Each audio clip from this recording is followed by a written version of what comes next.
Senator Biden, words have in the past gotten you in trouble, words that were borrowed and words that some found hateful.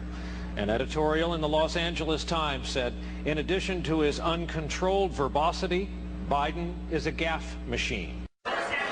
Manish, how are you, man? Well, good to see you. As you know, I got a lot of support from you, Cindy. And more to come, I think. So. No, I've had a great relationship. Right. In Delaware, the largest growth in population is Indian Americans moving from India. You cannot go to a 7-Eleven or a Dunkin' Donuts unless you have a slight Indian accent. To fully, I'm not joking. Oh, it's gigantic. Excited for you. Gigantic. You're the one. Thank you, buddy. I met with a group. We want to update you on a political story we've been covering this hour. Our Carl Cameron was talking about how Senator Joe Biden, who has officially launched his presidential campaign today, has gotten some headlines today for something he said to a reporter for the New York Observer about his colleague and opponent, Senator Barack Obama. He said, quote, I mean, you got the first mainstream African-American who is articulate and bright and clean and a nice-looking guy, end quote. You were asked, is he ready? You said, I think he can be ready, but right now I don't believe he is. The presidency is not something that lends itself to on-the-job training. I think that I stand by the statement. Because, you know, it is just wonderful to be back in Oregon, and over the last 15 months we've traveled to every corner of the United States. I've now been in 57 states. I think one left to go.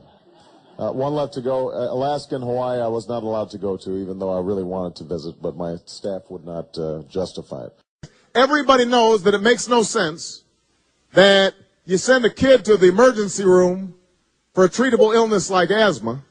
They end up taking up a hospital bed.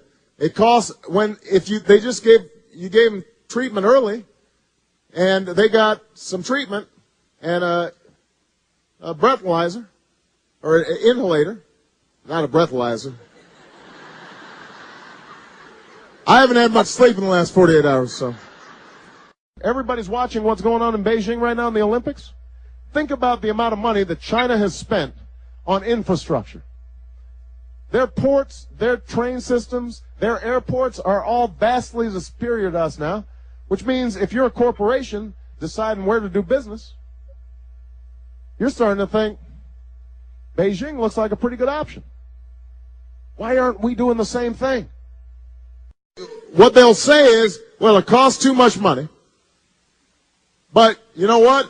It would cost about the same as what we would spend over the course of 10 years. It would cost what it would cost us. All right. Okay. We're going to.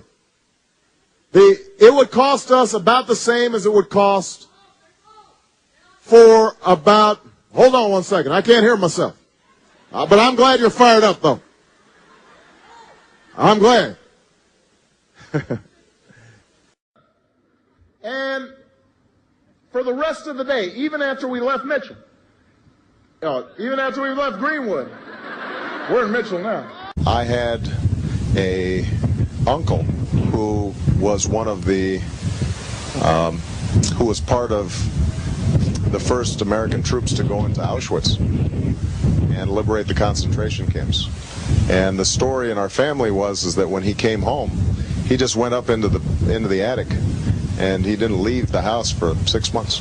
Obama's point dealt with the need for more mental health services for today's veterans, but it was built on false history, both about his family and World War II. First, Obama didn't have an uncle who served in the U.S. Army. Second, Russian forces liberated the Auschwitz concentration camp in Poland in January of 1945. There is no record of U.S. forces entering Auschwitz because it remained in Russian hands as part of Russian-occupied Poland after the war. And whatever differences Senator Clinton and I may have, look, those differences pale in comparison to the other side. Here's one thing we know. No matter what else happens, come November, the name George W. Bush will not be on the ballot when you go into that polling place. The name George Bush will be on the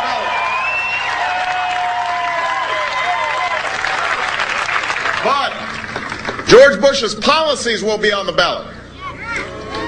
Because John McCain is a genuine American hero. He is a war hero, and he deserves all our honor and respect for that.